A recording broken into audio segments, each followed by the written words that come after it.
acá, en nombre de la Facultad de Diseño de Vestuario de la Universidad Pontificia Bolivariana, le queremos dar las gracias, en primer lugar, al profesor Gonzalo Soto por estar el día de hoy compartiendo este análisis y este acercamiento a la filosofía medieval y en especial a la obra de Michel Foucault, Las Confesiones de la Carne.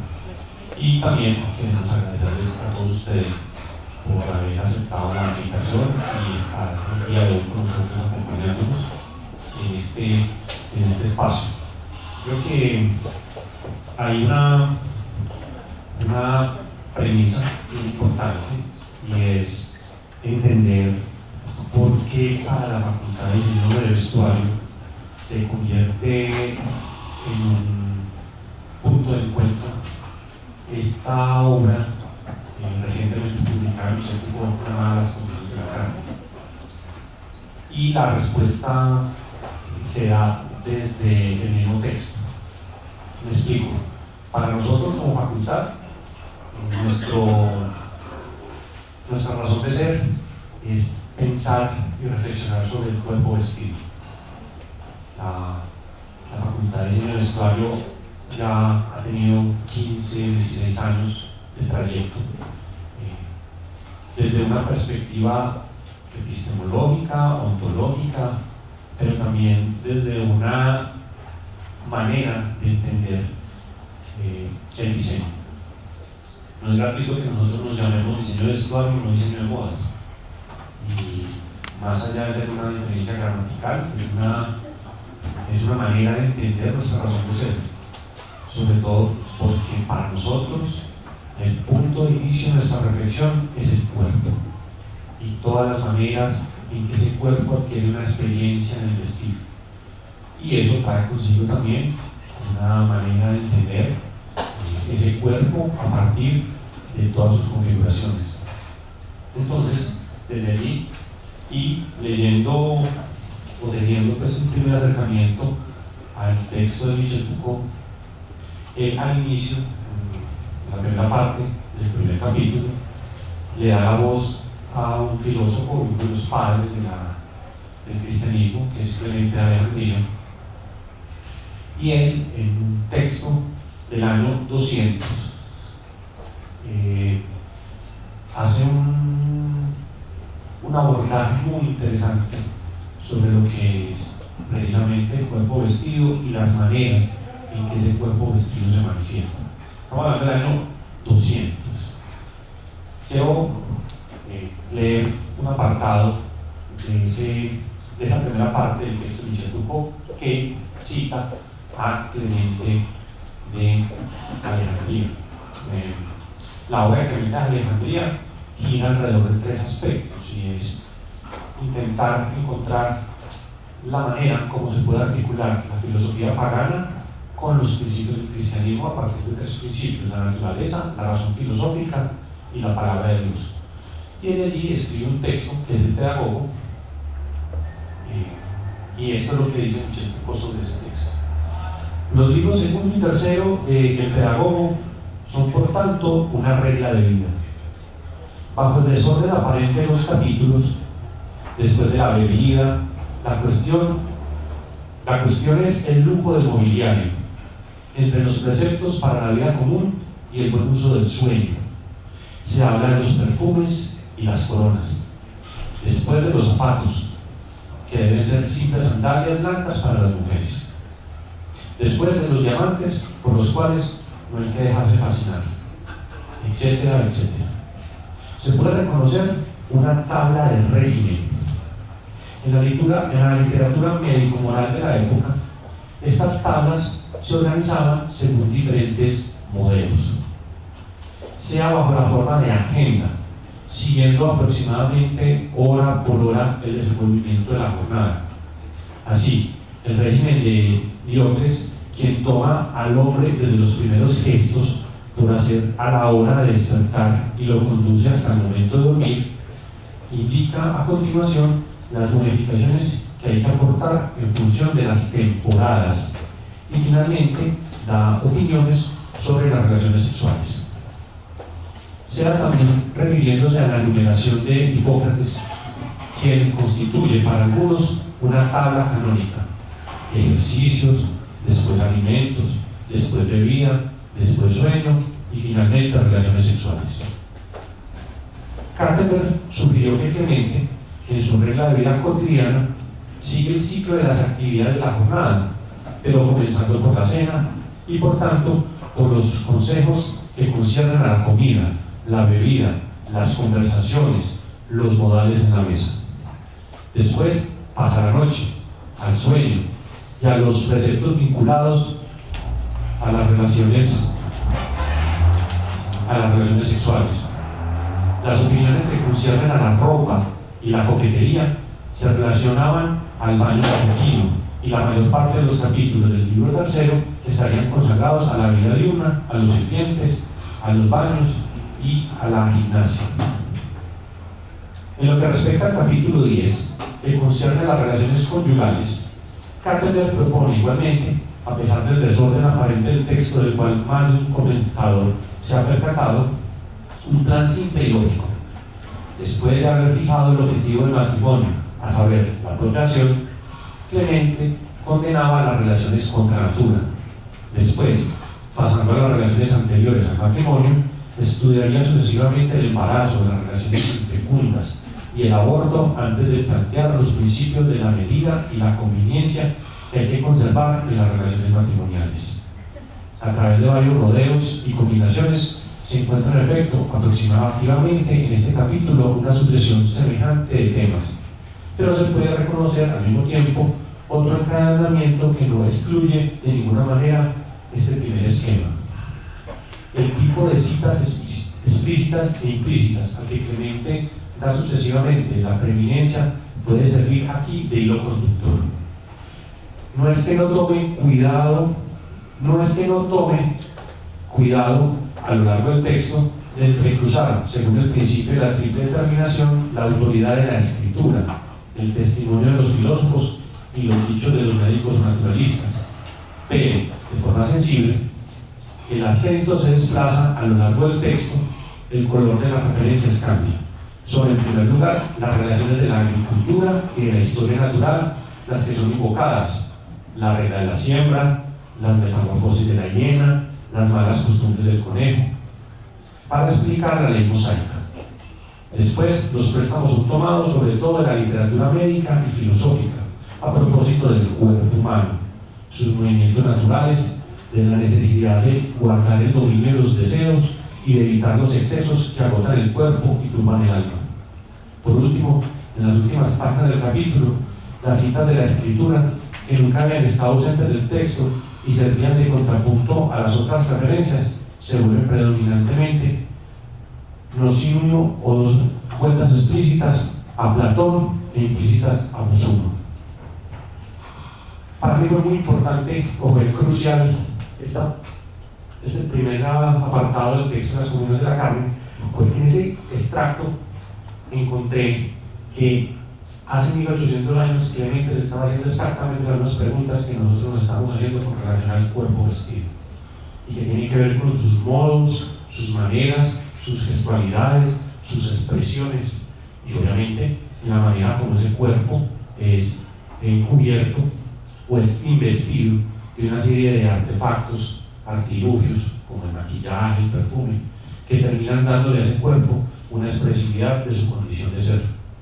Desde ahí yo dije, definitivamente este texto tiene que ser un punto de referencia para una reflexión sobre lo que hacemos en esta facultad. La razón por la cual quise hacerle la invitación al profesor Gonzalo Soto, que muy amablemente aceptó este pedido para que nos hablara un poco de la obra, que tuve la oportunidad de compartir el texto, y él muy juiciosamente se lo leyó completo, el texto de Michel Foucault, y desde ahí nos está dando como la aproximación. La gratitud es para la Facultad de Diseño de Vestuario, en especial de su director Mauricio Velázquez, quien nos facilitó el espacio y nos propuso pues como que hiciéramos el evento en este lugar. Bueno, ya le voy a dar el paso al profesor Gonzalo Soto, nuevamente agradeciéndole por estar con nosotros. Profe, muchas gracias. Póngale el micrófono por acá.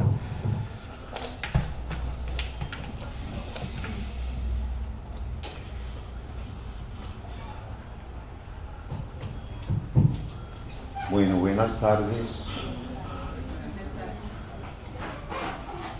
Muchas gracias a la facultad, al profesor Carlos Mario, al profesor Alberto, con quien nos une...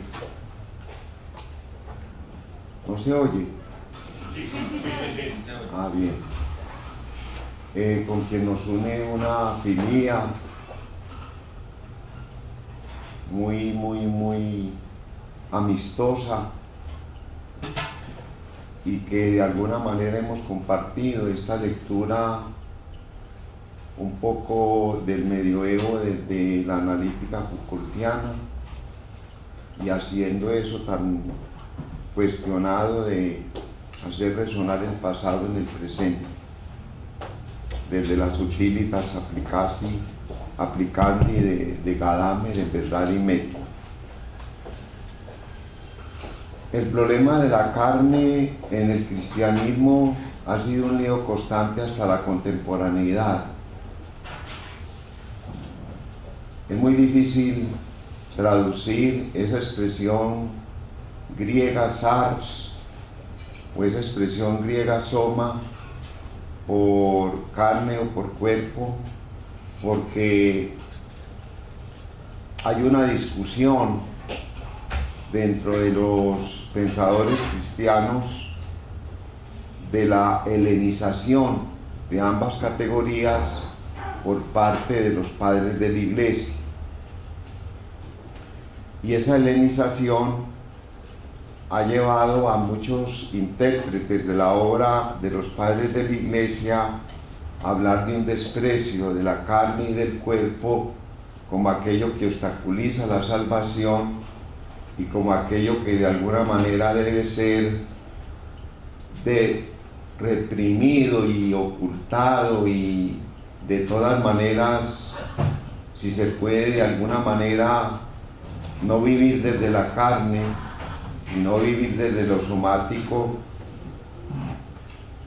Se piensa que en esa helenización el cristianismo jugó un papel en la historia de Occidente fundamental, pero despreciando, no valorando.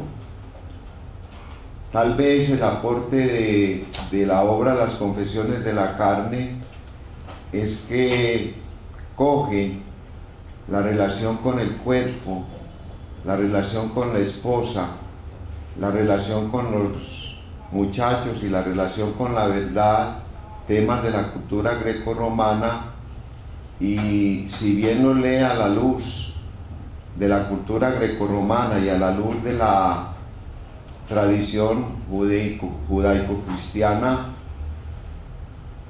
por lo menos en San Agustín, no el San Agustín maniqueo que nos ha sido muy transmitido, sino el San Agustín presentado por Foucault, hace una valoración del cuerpo y una valoración de la carne como elementos constitutivos de la experiencia de los placeres en términos de el frui. El frui, ese gozar que San Agustín contrapone con el uti, es fundamental, porque el placer gozado, el placer de alguna manera hecho experiencia mística, conduce a Dios. Entonces hay una erótica mística del placer, y esa erótica mística del placer hace que la lectura maniquea de San Agustín la tumbe Michel Foucault en Las Confesiones de la Carne. Voy a dividir la charla en 3 momentos, no espero pasar de 1 hora, y en esos 3 momentos, en un primero trabajaré el problema de el poderío pastoral, cristianismo como poder pastoral. Voy a basarme en un texto a raíz de unas conferencias dictadas por Foucault en 1979 y que él intituló Omnes et Singulati, hacia una crítica de la razón política. El segundo momento, y es lo que Foucault comparte con Paul Bain, su gran amigo, como si bien es muy complicado hablar de raíces para efectos de una cultura como la de Occidente, pues como anotó Alberto, no se puede dejar de lado el cristianismo para entender a Occidente. Entonces esas tecnologías del yo, propias de la epimeleia, geautú, del cuidado de sí, de la cultura grecorromana, las universaliza el cristianismo. Y al universalizarlas, las transmite a Occidente con lujo de detalles.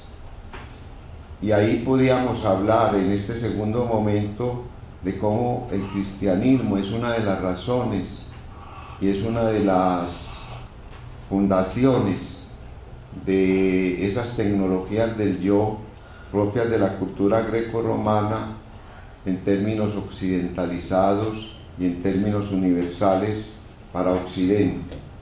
Y el tercer momento, dedicarme a San Agustín en el análisis Foucaultiano, y ahí voy a plantear la tesis de cómo el fruit es un elemento clave en el uso de los placeres en términos de Agustín para efectos de la carta. Comienzo con un epígrafe de Omnes et Singulati hacia una crítica de la razón política. Una de las tareas de las luces era multiplicar los poderes políticos de la razón, pero los hombres del siglo XIX pronto habrían de preguntarse si la razón no estaba en camino de volverse demasiado poderosa en nuestras sociedades. Comenzaron a inquietarse por la relación que adivinaban confusamente entre una sociedad inclinada a la racionalización y ciertas amenazas que pesaban sobre el individuo y sus libertades.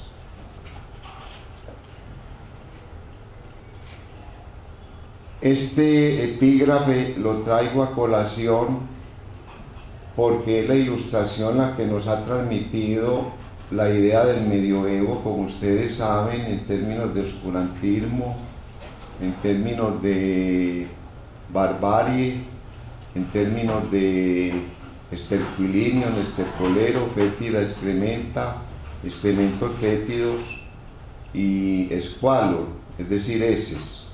Y eso hay que meterle un verbo, detergere, es decir, meterle detergente, y para eso aparece la luz de la razón, gracias a los siglos XVIII sobre todo.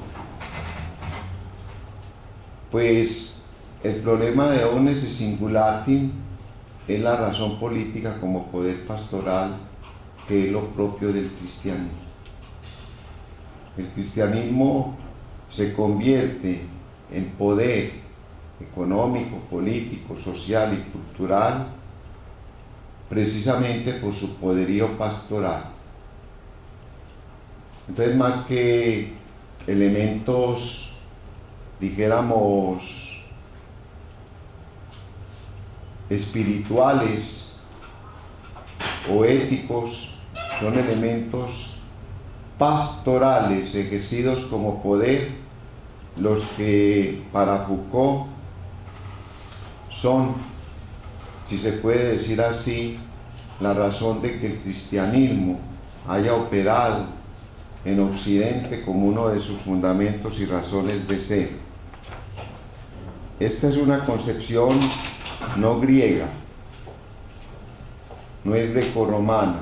Nunca los romanos ni los griegos pensaron el poder como pastoreo, pero la tradición judaico-cristiana piensa el poder desde precisamente la pastoral. El Señor es mi pastor, nada me faltará, dice un salmo, y omnes singulatin hace relación al texto evangélico de que el buen pastor conoce a todas y cada una de las ovejas, y la perdida la retorna al rebaño. ¿En qué consiste este poderío pastoral?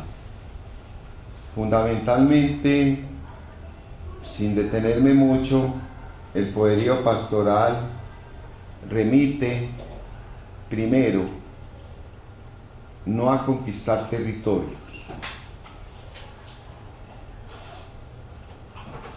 muy propio de los imperios, sino a conquistar conciencias y almas para efectos de salvarlas. Entonces se pasa a una desterritorialización del poder para, pastoralmente hablando, guiar, conducir y orientar las ovejas como un rebaño que guía el pastor.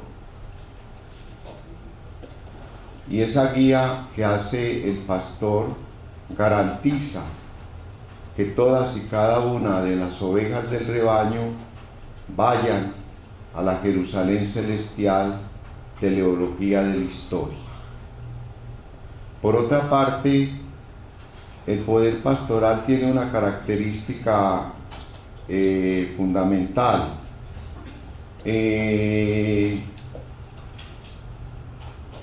Se anuncia que el pastor da la vida por sus ovejas. Y en ese sentido es un pastor que se sacrifica por sus ovejas en su cuidado y en su guía, y que al dar la vida incluso por sus ovejas, pues les tiende hasta la mano, vitalmente hablando, para poderlas guiar y para poderlas conducir.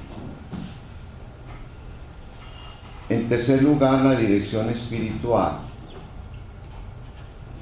Eso ya era conocido por la cultura grecorromana, pero el cristianismo, a través de dos ejercicios pastorales, la exhomologesis o confesión y la esauguresis o desvelar la interioridad a otra persona, que es el director espiritual, las universaliza. En ese contexto, tanto la exhomologesis o confesión como la esauguresis o revelar la intimidad, la interioridad a otra persona son tarea pastoral. Y por otra parte, es tarea del pastor, además de las señaladas, cuidar, y de ahí la epimeleia, cuidar de las ovejas, cuidando de sí mismo en las ovejas, para efectos de cuidar de lo divino. Entonces aparece una tríada fundamental: yo me cuido a mí mismo, cuidando a los otros y cuidando lo divino. Y esa tríada guía el poderío pastoral. Otra característica que dice Foucault del poder pastoral es que se plantea como un deber, como una obligación. Eso era muy propio de los estoicos, los cateconta, los deberes del director espiritual. Y dentro de los deberes del director espiritual, en esa relación maestro-alumno, ya los estoicos, estoy pensando en Epicteto y su manual, aconsejaban siempre tener una relación de pedagogía en términos de cuidado con el director o maestro. Eso lo toma el cristianismo como un deber sagrado. Entonces el poder se sacraliza. Y al sacralizarse el poder, entonces viene la célebre teocracia medieval, donde el papado es amo y señor del universo, tiene tanto el poder espiritual como el poder temporal, que es un mero ministerio delegado en las autoridades temporales por parte del poder espiritual. Eso se concreta en la coronación de los emperadores, de los reyes por parte del poder espiritual. Y entonces esta sacralización, teocratización del poder es otra de las características del poderío pastoral. Asimismo, además de la negación que conlleva el deber, pues es un cuidado universal. No es un cuidado hacia determinados países o a determinadas comunidades, sino que el cristianismo quiere universalizarse gracias al pastor, gracias a llevar el evangelio a toda la comunidad universal, cósmica, porque mientras las ovejas duermen, el pastor vela. Y en ese contexto, la negación hace que el sueño mismo sea objeto de cuidado.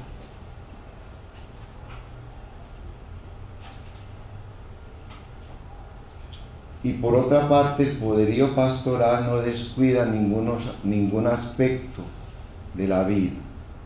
Desde la cuna hasta la tumba se ejerce ese poderío pastoral. El nacimiento, las relaciones sexuales, la muerte, todo, gracias a esta tarea negada del pastor, debe ser conocido y cuidado por el pastor. Entonces no es un poderío particular, sino universal. No es un poderío que toque el imperio en términos grecorromanos, sino que toca por el pastoreo la universalidad de los hombres, de la humanidad. Entonces lo humano de la humanidad hecho pastoreo se vuelve cultura. Ese concepto griego de paideia y ese concepto que los latinos traducen por humanitas, los cristianos, gracias al pastoreo, pues lo transforman en el cultivo de lo humano como cultura, es decir, como cuidado, como cultivo, de la misma manera que el agricultor mima, cuida su árbol, el pastor mima, cuida, cultiva la oveja. Entonces la morada de lo humano es el pastoreo. Uno no puede ser hombre sin el pastor. Uno no puede desarrollar sus potencialidades sin el pastor. En este orden de ideas, la atención, si bien es individual, como dirección, es universal como comunicación para efectos de establecer una evangelización universal y una inculturación del evangelio. Es la propuesta del poderío pastoral. En ese orden de ideas, el poder pastoral es una poética en el sentido del poié en griego, es una creación, una fabricación, un hacer, una producción de la vida como obra de arte gracias al cuidado del pastor. Ese concepto tan propio de la epimeleia, hacer de la vida una obra de arte y de la ética una estética de la existencia, el pastoreo lo universaliza y el pastoreo transforma, gracias a la vigilancia del pastor, la vida en una obra de arte. Por eso el pastoreo se presenta como una poética, una fabricación de lo humano para efectos de desprovistar, si se puede decir así, del deleros, traducido como ágape, un arquetipo de convivencia universal. Pero el poderío pastoral es una máquina diabólica. ¿Y por qué es una máquina diabólica? Pues porque se vuelve como todo poder necesariamente, a pesar de que se revista de la categoría de servicio, se vuelve un control, una vigilancia, un castigo. Entonces el cristianismo vigila y castiga en nombre del pastoreo. Y ahí está la máquina diabólica del poder pastoral. Vigila y castiga en nombre del servicio. Vigila y castiga en nombre de la epimeleia. Vigila y castiga en nombre del pastor. El pastor es la razón de ser de la cultura y del poder. Lo económico, lo político, lo social, lo cultural pasa por el pastoreo diabólico de la vigilancia y el castigo propias del cristianismo. Y finalmente, es tarea del poder pastoral trabajar la concordia y el ágape como elementos del convivir, pero obviamente disfrazados bajo el vigilar y castigar. La oveja perdida hay que retraerla al rebaño para que no se pierda, y de esa manera, traída al rebaño, goza la comunidad en términos de amistad y en términos de concordia por el retorno de las ovejas perdidas. Y aquí hay una última observación que quisiera hacer, que esta relación de dependencia de la oveja respecto al pastor transforma el súbdito no en súbdito a la manera del imperio greco o romano, sino el súbdito a la manera del pastor. El súbdito como oveja del pastor depende en todo del pastor. Y al depender en todo del pastor, entonces se apropia de su vida, y al apropiarse de su vida, guiándolo, conduciéndolo, todo lo que se quiera, pues lo vigila, lo castiga y le da la teleología salvífica. En conclusión, este primer punto lo que quiere plantear es que el cristianismo se vuelve la razón de ser de Occidente no por sus planteamientos tanto éticos, cuanto por su concepción novedosa del poder en tanto pastoreo. La pastoral como poder es aquello que hace que el cristianismo se extienda desterritorializado por todos los entes, ovejas de la comunidad universal. Segundo punto, el cristianismo universaliza también las tecnologías del yo del epimelei.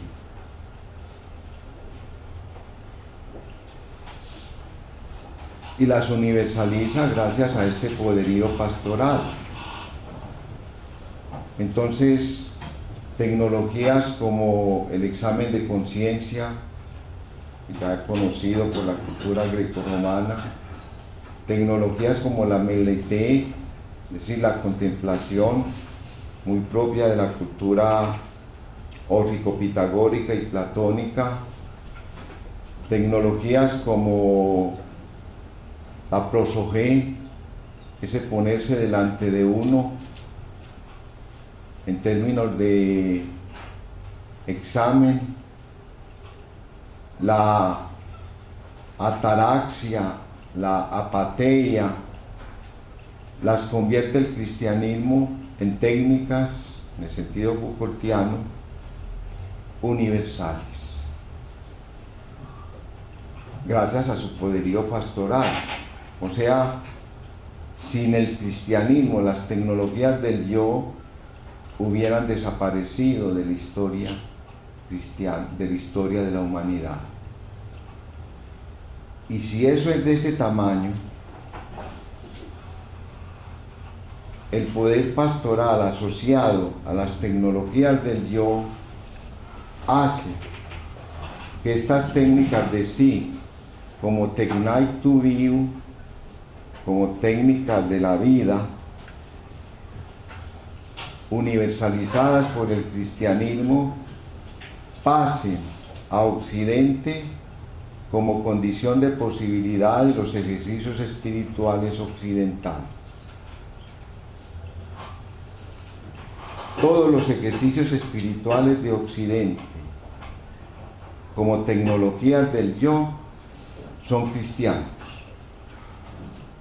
Uno cuando oye la expresión ejercicios espirituales inmediatamente piensa en Ignacio de Loyola, pero ya Pierre Hadot, a quien cita mucho Foucault en sus textos sobre helenismo y ejercicios espirituales, había hablado de la filosofía como una forma de vida en Grecia en tanto ejercicio espiritual. Pues bien, eso hubiera pasado desapercibido si no hubiera sido cristianizado como tecnologías del yo por el pastor en forma universal. Estos dos universales, el poderío pastoral y las Tecnai tu viu, propias de la cultura griega, universalizadas como ejercicios espirituales, entonces convierten el cristianismo en una forma de vida. Y al convertir el cristianismo en una forma de vida, entonces el cristianismo se presenta como la filosofía. La filosofía en Grecia era una forma de vida, era una opción personal. Yo me hago estoico, yo me hago epicúreo, yo me hago platónico, yo me hago aristotélico, yo me hago cínico, yo me hago escéptico, y vivo como escéptico, vivo como cínico, vivo como estoico, vivo como epicúreo en términos de conversión, metanoia o epistrofe, que es fundamental en el cristianismo. El cristianismo hace de la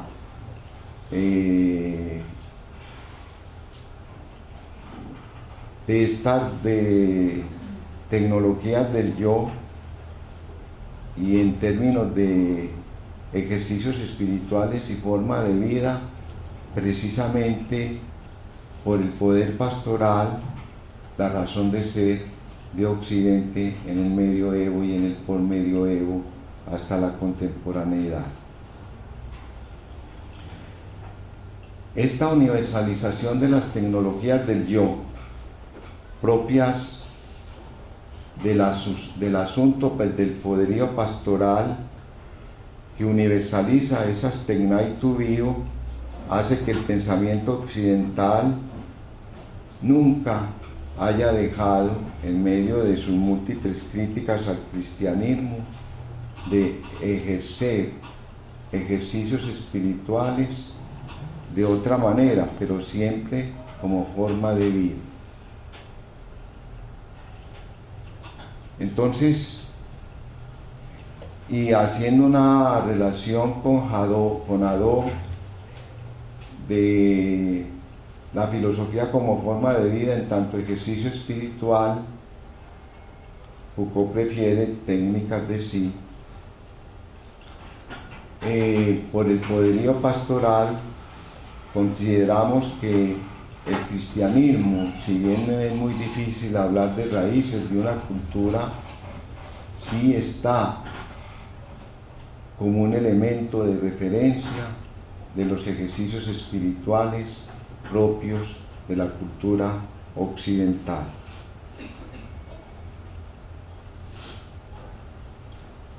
Y para terminar este segundo punto, una última observación.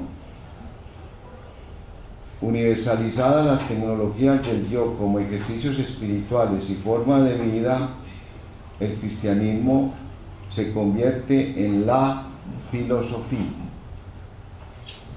no en una filosofía más, sino en la filosofía.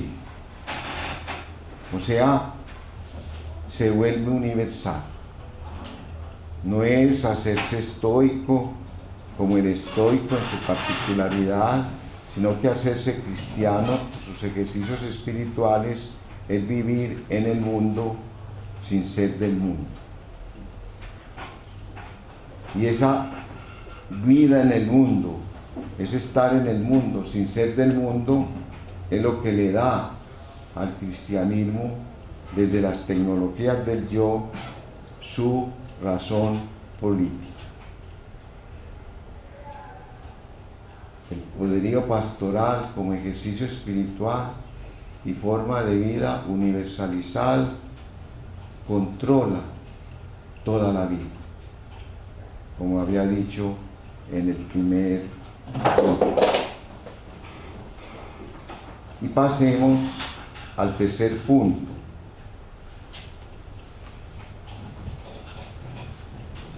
¿Qué pasa con la carne y qué pasa con el cuerpo en el cristianismo, sobre todo vía agustiniana? Frédéric Gros, en la presentación de las confesiones de la carne, nos va a decir que hay una idea clave en las confesiones de la carne: la experiencia de la carne en los primeros siglos del cristianismo y el papel que juegan la hermenéutica y el desciframiento purificador del deseo.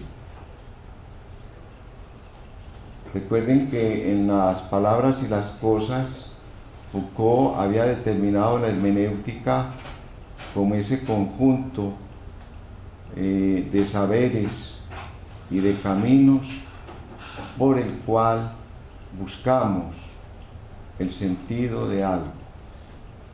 Entonces el cristianismo, en las confesiones de la carne, trata la experiencia de la carne hermenéutica y descifradoramente para efectos de purificar el deseo.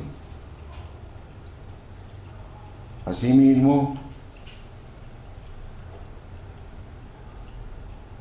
lo que ya había mencionado nos falta hacer una historia de la confesión en Occidente. Y la exhomologesis es fundamental en el cristianismo. Esa historia la emprende Foucault en las confesiones de la carne. Si queremos ver en los primeros momentos qué es la confesión, la primera confesión que es el bautismo y la segunda confesión que es cuando uno ha caído de nuevo en la desobediencia, pues nada mejor que leer las confesiones de la carne. Yo creo que es la primera historia de la confesión redactada en las confesiones de la carne como tecnología del yo. Y la exauguresis, la otra tecnología del yo de la que les he hablado, es esa práctica de obediencia por la cual los actos de verdad, que es verdad sobre uno mismo, al confesor, se vuelven por la obediencia punto de referencia de la confesión. Por otra parte,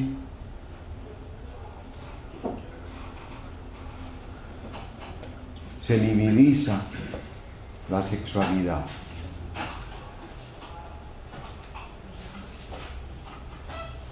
La expresión cristiana para ello en San Agustín es concupiscencia. Concupiscencia es manejo de los deseos. Y ese manejo de los deseos como concupiscencia o líbido es desde San Agustín clave en la cultura occidental.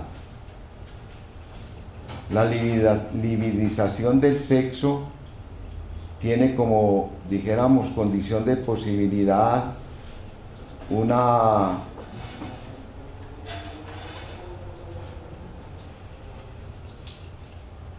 tecnología del yo,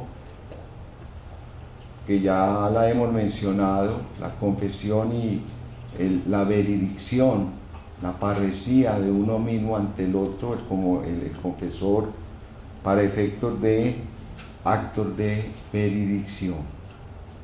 La franqueza se impone en la relación entre el dirigido y el director. Y allí entra un tercer elemento, la virginidad.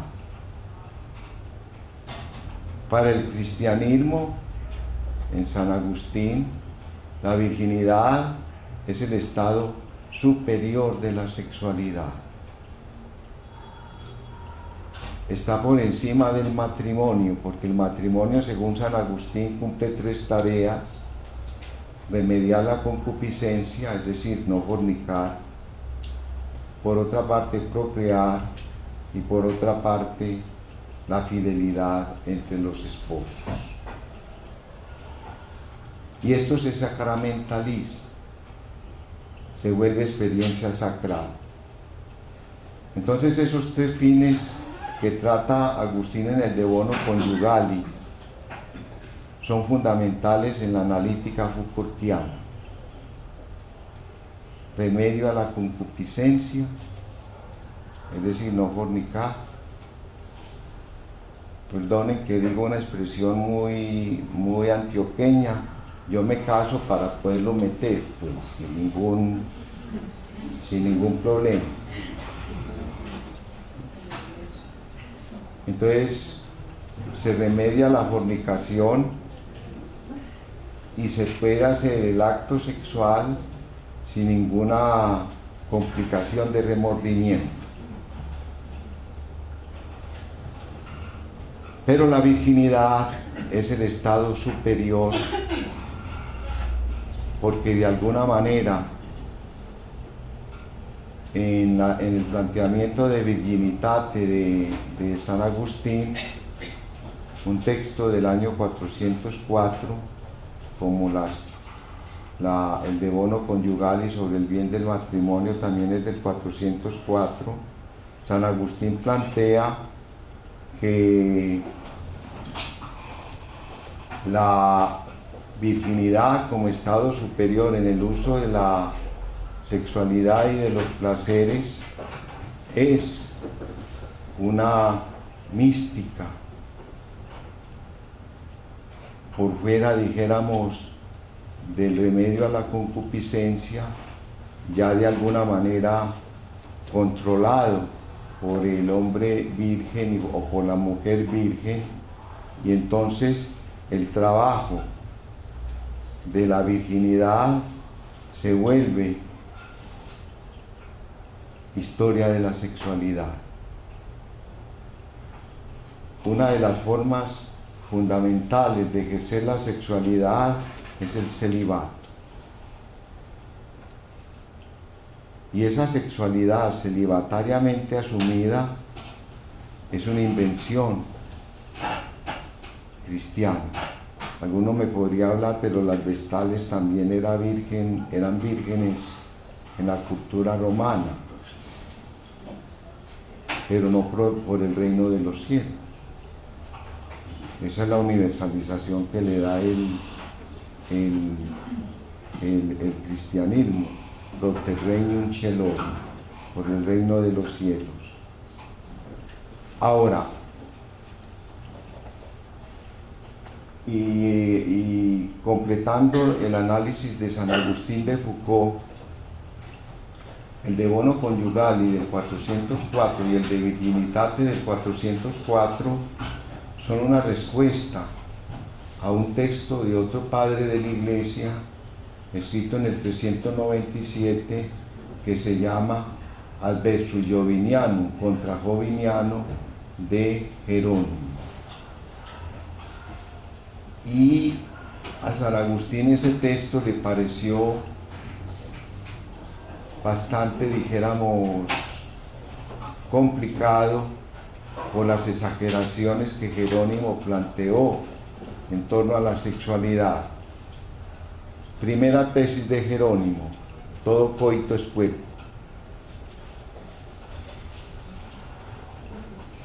Si todo coito es puerco, entonces el fin del matrimonio es procrear, pero para que todos sean vírgenes, o sea, para que se acabe la humanidad.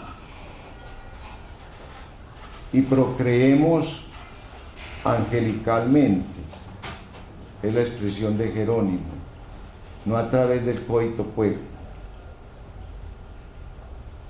Ahora, yo no sé qué será procrear angelicalmente, me imagino que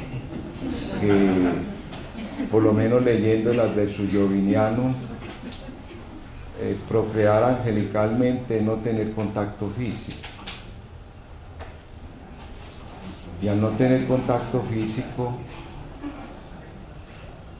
sino como los ángeles que copulan a través de las ideas, entonces generamos una humanidad que no es puerca, sino angelical.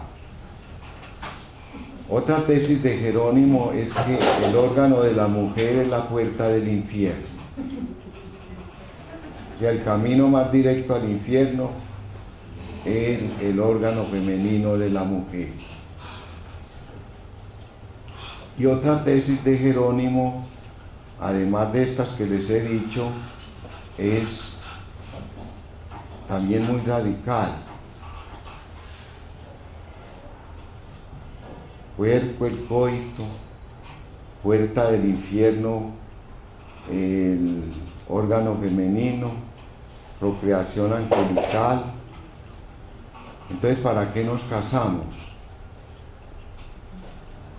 Sí, para procrear. Es lo único que le ve Jerónimo al matrimonio, pero procrear de otra manera. Entonces esa otra manera es,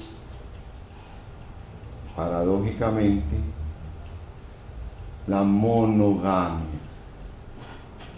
O sea, uno se procrea a sí mismo. ¿Y cómo se procrea a sí mismo? Pensándose, cultivándose, cuidándose y dándole duro a la genitalidad y a la sexualidad. Pues bien, San Agustín reacciona contra todo esto y ve muy exagerado el planteamiento de Jerónimo, y entonces el de bono conjugali plantea no fornicar, procrear y fidelidad entre los esposos vía sacramental. Entonces se sacraliza la sexualidad por la sacramentalidad del matrimonio. La expresión agustiniana es fides, fidelidad, sacramentum, sacramento, procrearse. Y eso es muy bien analizado en el capítulo Foucaultiano dedicado a San Agustín. La concupiscencia remediada, es decir, hecha no fornicación por el matrimonio, entonces permite el uso de los placeres vía matrimonial. Permite gozar de los placeres vía matrimonial. Muchos han leído, y tal vez es uno de los aportes fundamentales de Foucault, muchos han leído a San Agustín y el de bono conjugali, que tener siquiera un síntoma de placer sexual en el coito ya es pecado venial. Bueno, literalmente la expresión aparece en el de bono conjugali, pero según Foucault hay que contextualizarlo. ¿Y cómo hay que contextualizar esa expresión? Usando del placer para efectos de gozar del placer por fuera de la fornicación. Eso es totalmente lícito.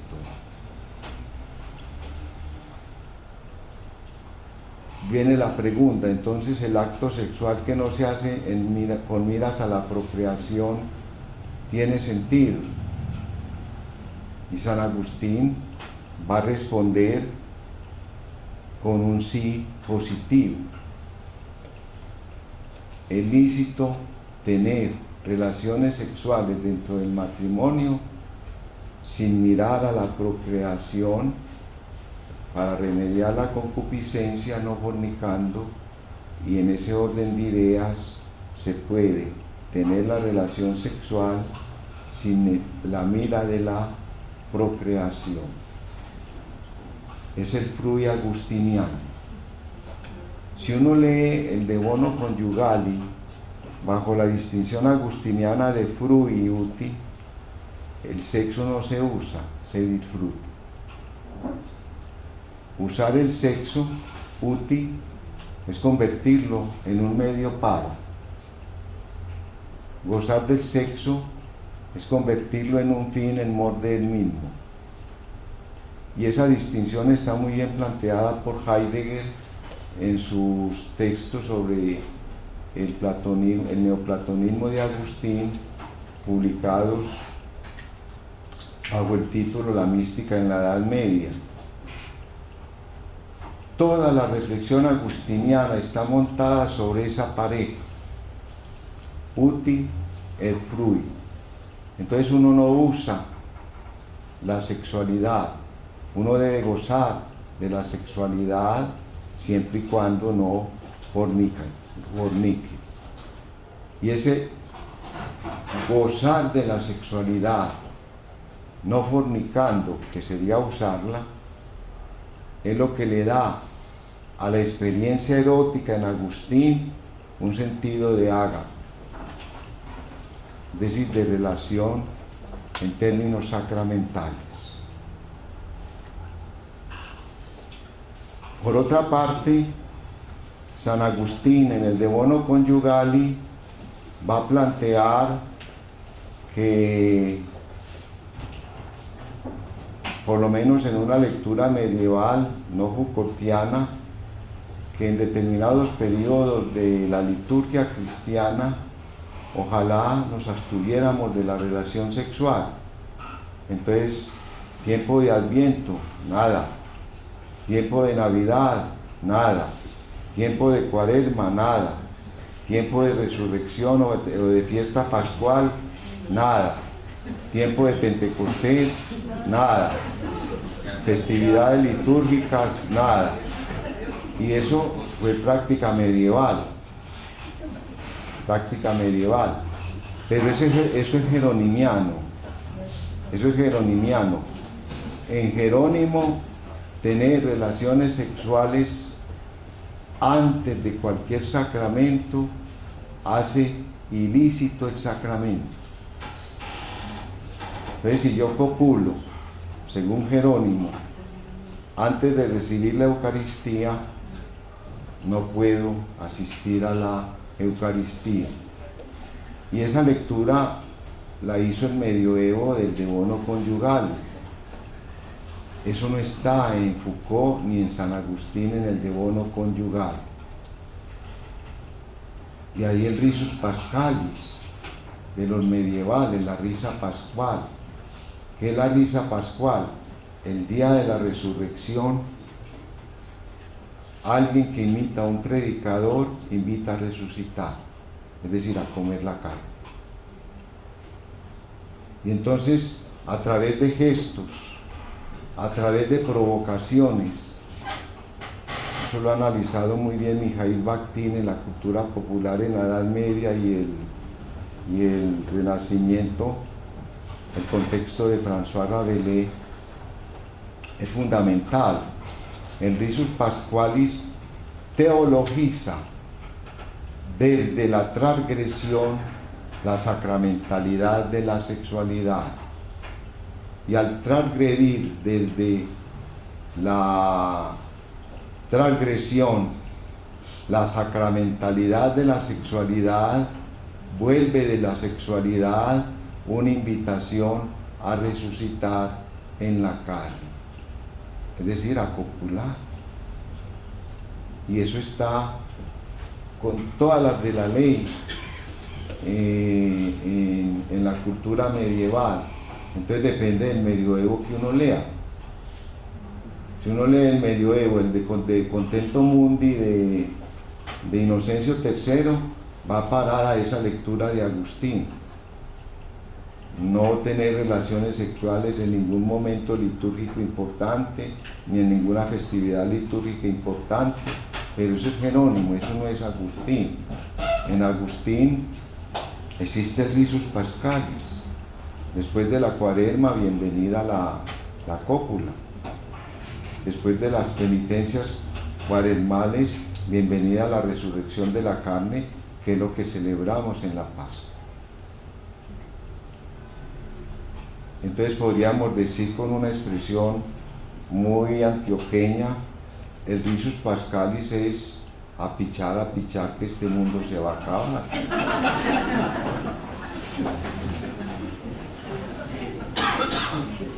Y eso es medieval.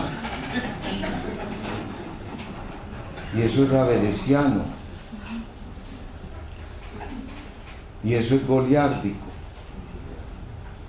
Entonces depende del medioevo que uno esté leyendo, porque si uno está leyendo el medioevo desde la cultura goliárdica, aplastada por la cultura oficial en los siglos XIV y XV, y que solo fue conocida por los Carmina Burana, los cantos de Beuer, eso significa Carmina Burana, cantos de Beuer, el monasterio bávaro benedictino en que fueron descubiertos estos manuscritos y estos cantos. Los Carmina Burana le cantan a Leros, los Carmina Burana le cantan a la taberna, los Carmina Burana le cantan al fuego, los Carmina Burana durante la primavera invitan al amor. Y recuerden que la festividad pascual en el cristianismo es una festividad de primavera. Entonces, como festividad de primavera se canta el renacimiento natural de la carne.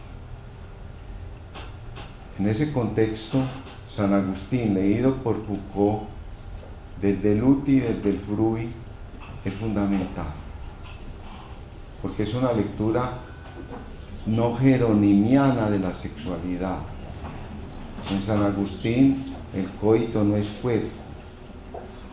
En San Agustín el órgano sexual no es la puerta del infierno. En San Agustín nada de procreación angelical. En San Agustín nada de que se acabe la humanidad para procrear de otra manera, ¿no? Gocemos la sexualidad como seres sexuados. Y al gozar de la sexualidad como seres sexuados, entonces hacemos del fruit la razón del ser, la razón de ser del uso de los placeres.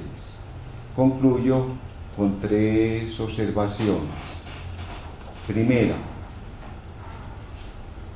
sin el poder pastoral, el cristianismo no hubiera sido la razón de ser de Occidente. Segundo, sin las tecnologías del yo, universalizadas por la exhomologesis y la exauguresis, la benedicción de uno mismo ante el otro, el cristianismo no hubiera sido la razón de ser de Occidente. Y tercero, no es lo mismo Jerónimo que Agustín en el De Bono Conyugali, y no es lo mismo el medioevo goliárdico, el medioevo del Risus Pascalis, el medioevo de Rabelais, que recoge toda esta otra capa del medioevo, que es la cultura transgresora del realismo grotesco, de la cultura medieval. No hubiera sido posible sin Agustín. En ese orden de ideas termino con una última cita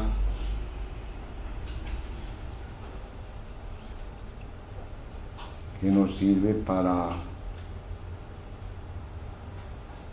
cerrar la charla y abrir el debate.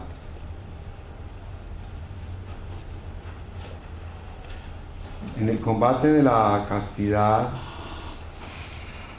que fue publicado en Dichos y Escritos y que forma parte de uno de los capítulos de las Confesiones de la Carne, en el combate de la castidad, dice Foucault en abril de 1986, las afrodisias, si los placeres, no son en el cristianismo vetados, solo son asumidos desde el fruit, que no desde el uti, para efectos de, por la exhomologesis y la exauguresis, transformar las tecnologías del yo en uso de los placeres en términos del fruit. Muchas gracias.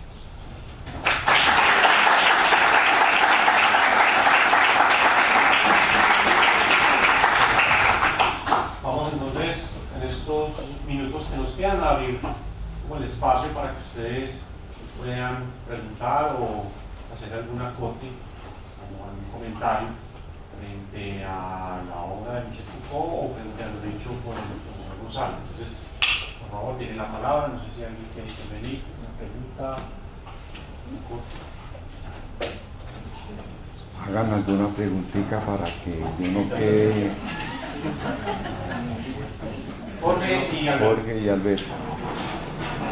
Por pura ignorancia me resonó celibato y castidad, pues cuando estabas hablando, como pues al final ya sí utilizaste la palabra castidad en esa última cita. Bueno, se distinguen de alguna manera, como en las traducciones que nosotros leemos de Nietzsche pues en español siempre usa la castidad y la elogia, ¿cierto? Entonces por eso me estaba acordando de eso, pues, y quería saber ¿Qué piensas de eso? Sí, castidad en San Agustín es una de las virtudes fundamentales en contraposición con la fornicación. Entonces, castidad se puede vivir dentro del matrimonio o se puede vivir dentro de la actividad celibataria. Por lo mismo, no identifiquemos castidad con celibato, porque se puede perfectamente ser casto en medio del matrimonio y ser casto en medio de la virginidad. En ese sentido, castidad, como lo otro de fornicación, no es igual al celibato e igual a virginidad. San Agustín hace un elogio de la castidad en términos de uso de los placeres. Y esa castidad que evita la fornicación, pero que de alguna manera permite el fruir en términos del placer dentro de por ejemplo, la actividad matrimonial o dentro de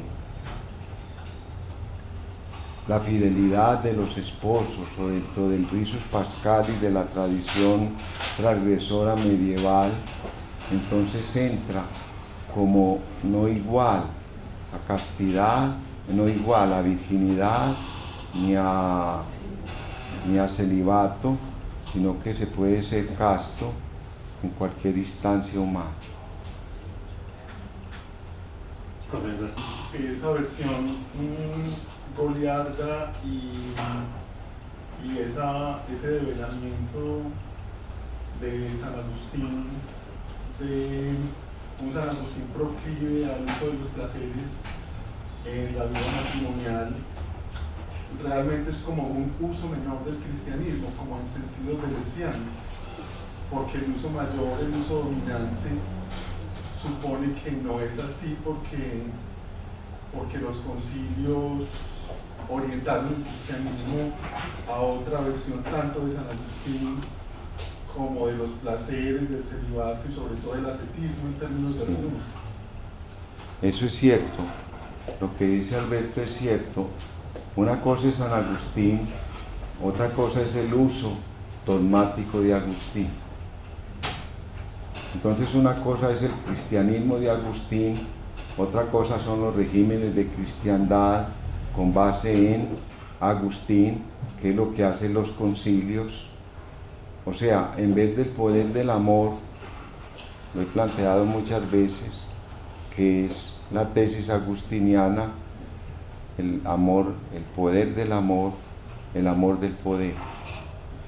Entonces la dogmática cristiana transforma el frui en uti, y al transformar el frui en uti, transforma el uso de los placeres agustinianos en renuncia, en ascetismo, en negar el uso de los placeres. Pero eso olvida la distinción agustiniana que les expliqué en la conferencia del frui y del uti. Si uno lee a Agustín desde esas dos categorías fundamentales, no va a dar a ningún concilio, aunque se use Agustín. Entonces una cosa es el cristianismo, otra cosa son los regímenes de cristiandad y otra cosa es la cristianización, que es el paso del cristianismo a los regímenes de cristiandad, o sea, el paso del poder del amor al amor del poder. Y lo que difunde el régimen pastoral cristiano es el amor del poder y no el poder del amor. Y no el poder del amor. Ese es el poderío pastoral del que hablábamos en Omnis Singulatim, hacia una crítica de la razón política. Ahora,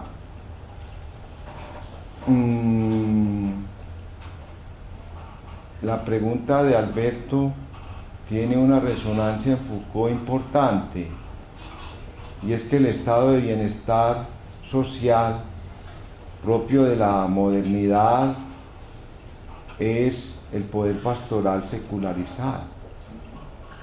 O sea, el estado de bienestar social de que nos habla ya el capitalismo, ya el socialismo, para efectos del vivir bien, es el poder pastoral como servicio en términos seculares. O sea, el decálogo se transforma en derechos humanos. Entonces, eso es lo que Foucault también anota en la segunda parte de la conferencia de Omnes Singulati. Entonces, ese poder del amor es anulado por el amor del poder, tanto de los regímenes de cristiandad como de los regímenes de bienestar social. Sí. Laura. Primero, muchas gracias por la conferencia, estuvo muy buena. Y la pregunta es que, justamente en relación a esta obra y a lo que tú mencionaste del poder pastoral y la secularización, digamos que, ¿cómo sería posible pensar como la pertinencia del cristianismo hoy? Respuesta unívoca. Si tengo varias posibilidades o aproximaciones a la respuesta. Pensadores cristianos como Hans Kim, o pensadores cristianos como Dreberman, o pensadores cristianos como Skillebeck, o pensadores cristianos como Delibac en la contemporaneidad, ya han planteado otro cristianismo que no es el paradigma romano de la Edad Media, o sea, el poder pastoral en términos de amor del poder. Entonces, han planteado estos pensadores cristianos que volver al cristianismo es volver al Evangelio. Y el Evangelio simple y llanamente es un enunciado muy simple pero muy complicado: sean felices amando. Ese es el Evangelio, lo demás son regímenes de cristiandad. Entonces no hay que confundir las formas históricas, es decir, los paradigmas que ha asumido el cristianismo en la historia, con el Evangelio, que es el uso del Evangelio para efectos del amor en términos políticos. Primera posibilidad de responder. Segunda posibilidad: ya el cristianismo ha abandonado lo del pecado contra natura para efectos de pensar los problemas del homosexualismo, del género. Y entonces habla de que hay que respetar esas opciones de vida en términos de dignidad y en términos de diferir de las diferencias. Y eso está muy claro incluso en el catecismo romano. El homosexualismo no es una enfermedad, el homosexualismo no es un pecado contra natura, sino que es una opción de vida digna de respeto y digna de ser asumida en su peculiaridad, del diferir de las diferencias para efectos de la sexualidad. Entonces ya no es pecado contra natura, que era la tesis tradicional hasta el siglo XX, y la condena de estas prácticas sexuales como pecado contra natura, como parafísin, como contra la naturaleza, y no catafísin según la naturaleza. Ya es un hecho que está ahí, hay que respetarlo, y como respeto a la vivencia de esa opción de vida, es una forma de vida con todas las de la ley, con todas las de la ley. Entonces ahí se ha dejado también el cristianismo medieval. Tercero, no faltan cristianos que piensan a lo Jerónimo. Son los regímenes de cristiandad. Entonces yo lo explico con una, perdonen la expresión, con una, los enemigos del hombre son el mundo, el demonio y la carne, que se resume leyendo jeronimianamente el mundo, el demonio y la carne en la mujer, que es un demonio con un mundo de carne. Esa lectura se da todavía en muchos ambientes de regímenes de cristiandad, pero no de evangelio. El evangelio no es la forma histórica que ha asumido el evangelio, como el marxismo no son los regímenes marxistas, y como el capitalismo no son los regímenes estadounidenses. Son formas de poder pastoral y por lo tanto acción política y por lo tanto poder pastoral. Pero no cabe una lectura del cristianismo en la contemporaneidad, sino retornando al evangelio como sean felices las bienaventuranzas, amando. Esa es la esencia del cristianismo, la felicidad en el amor y no en el poder, como punto de referencia del pastoreo. Santiago, vamos a preguntar. Gonzalo, me llamó la atención muchas cosas.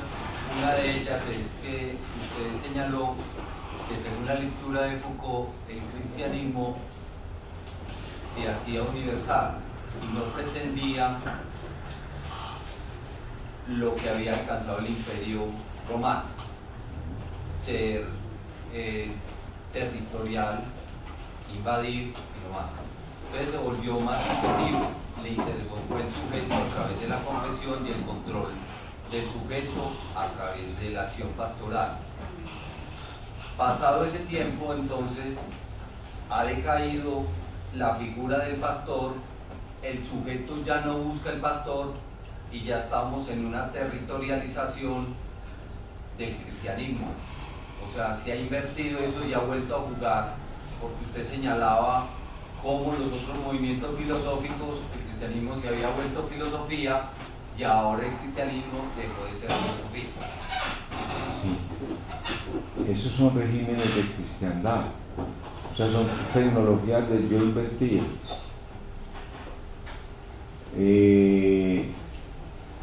Cuando el evangelio deviene régimen de cristiandad, obviamente que se territorializa, y al territorializarse pierde su carácter evangélico de poder del amor para volverse amor del poder, con todo lo que eso implica en términos territoriales. Entonces vienen las guerras de religión en la historia de la humanidad, viene la pelea por cuál es la religión verdadera y nos matamos en nombre de Dios, vienen las cruzadas, viene la Inquisición, viene el índice de libros prohibidos, que era muy bueno porque era lo que uno podía leer prohibido, viene todas esas estructuras de poder pastoral que ha montado la territorialización del cristianismo a través de la historia y del poder pastoral. Entonces se ha territorializado el cristianismo. Se trata de conquistar territorios para efectos de, al conquistar esos territorios y territorializar como régimen de cristiandad el poder pastoral, darle un sentido de poderío y no un sentido de bienaventurado el que ama. La última intervención y ya no abusamos más del profesor. La confesión tendría pues ese componente que tú resaltas, que es el componente de la benedicción y la parresía, pues de esa relación de verdad con el otro y ese componente tecnológico, pero hay uno que me hace pensar del lado de como de la potencia del amor, que es el perdón, que es un elemento que está implícito en la confesión. ¿Cómo funciona el perdón como tecnología en la confesión, Gonzalo? Sí, muy buena pregunta, como todas las que han hecho. Y más en la contemporánea de Colombia, donde el que la debe la paga. Entonces estamos trabajando regímenes de justicia y no regímenes de perdón,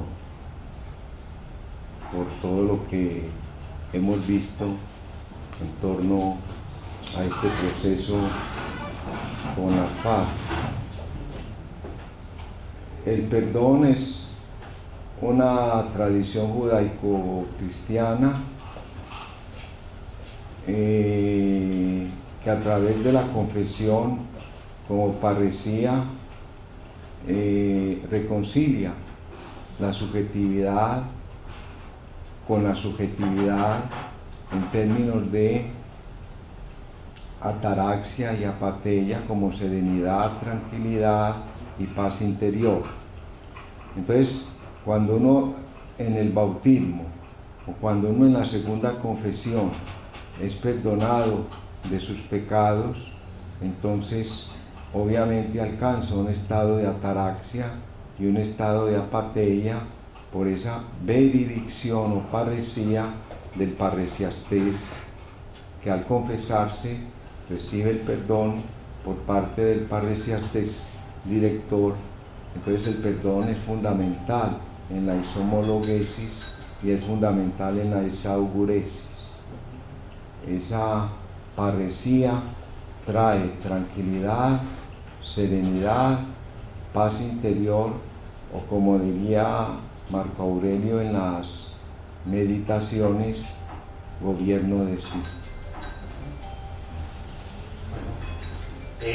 Profesor Gonzalo, en nombre de la Facultad de Diseño de Vestuario le damos las gracias. Para nosotros fue muy fructífero el poder estar con usted hoy compartiendo esta reflexión. Espero que esta no sea la última vez que esté con nosotros. Vamos a ver si lo invitamos más adelante. Y también en nombre de la Facultad de Diseño de Vestuario le quiero dar las gracias a ustedes por haber estado aquí con nosotros compartiendo este espacio. Muchísimas gracias y un aplauso.